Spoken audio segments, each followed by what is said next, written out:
తెలుగు చిత్ర పరిశ్రమలో rebel star Krishnamraju అంటే young rebel star Prabhas కి ఎనలేని గౌరవం, ప్రేమ. బాబాయ్ ప్రోత్సాహంతోనే డార్లింగ్ సినిమాల్లోకి అడుగుపెట్టారు. ప్రభాస్ ఓవైపు సినిమాల్లో నటిస్తూ తెలుగుతో పాటు దక్షిణాది భాషల్లోని మంచి సినిమాలను చూస్తుంటారు. అందులోని గొప్ప విషయాలను నేర్చుకుంటున్నారు.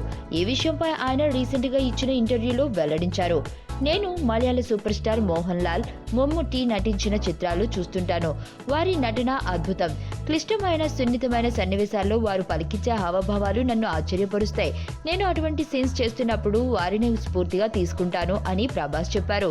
బాహుబలితో ఇండియన్ స్టార్ గా అంతర్జాతీయంగా గుర్తింపు తెచ్చుకున్న డార్లింగ్ ప్రస్తుతం బాహుబలి కంక్లూజన్ పాట చిత్రీకరణలో బిజీగా ఉన్నారు. ఈ షూటింగ్ ని నవంబర్ చివరి నాటికి పూర్తి చేయాలని దర్శక ధీరుడు ఎస్ఎస్ రాజమౌళి భావిస్తున్నారు. వచ్చే ఏడాది ఏప్రిల్ 28న బాహుబలి 2 ప్రపంచవ్యాప్తంగా విడుదల కానుంది.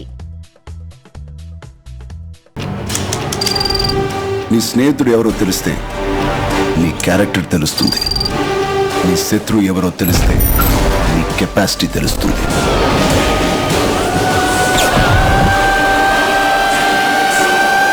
నా శత్రువుని సెలెక్ట్ చేసుకున్నాను.